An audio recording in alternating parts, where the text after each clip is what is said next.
আসসালামু আলাইকুম এভরিওয়ান, কেমন আছেন সবাই? আই হোপ আল্লাহর রহমতে সবাই ভালোই আছেন।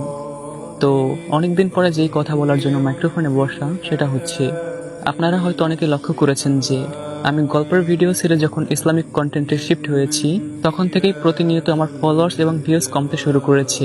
যখন আমি গল্পের ভিডিও আপলোড করতাম তখন আমার অনেক বেশি ভিউজ হতো। আমার অ্যাভারেজ ভিউজ থাকতো 5-7 লাখ কিংবা মিলিয়ন ভিউজ প্রায় হতো। বাট যখন আমি ইসলামিক কন্টেন্টে শিফট হই তখন থেকেই আমার হচ্ছে ফলোয়ার্স এবং ভিউজ একদম কমতে শুরু করেছে। তবে এতেও আমার মনে বিন্দুমাত্র আক্ষেপ নাই।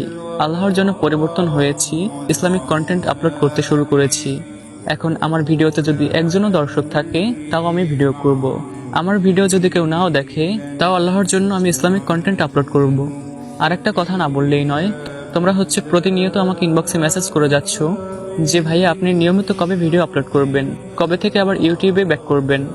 অ্যাকচুয়ালি ইউটিউবে কিংবা টিকটকে আর কখনোই গল্পের ভিডিও আসবে না, শুধু ইসলামিক কন্টেন্ট এবং শিক্ষণীয় ভিডিও আসবে।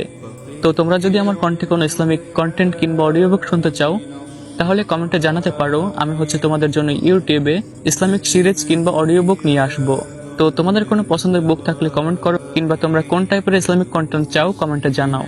দেখা হচ্ছে পরবর্তী কোনো ভিডিওতে, ততক্ষণ তোমরা ভালো থাকো, সুস্থ থাকো, আল্লাহ হাফেজ। আর হ্যাঁ গাইস, ভয়েস ওভার করতে গিয়ে আপনি এবং তুমি দুটোই মিলে ফেলেছি, এজন্য আমি রিয়েলি সরি। তোমরা একটু মানিয়ে নিও। আল্লাহ হাফেজ।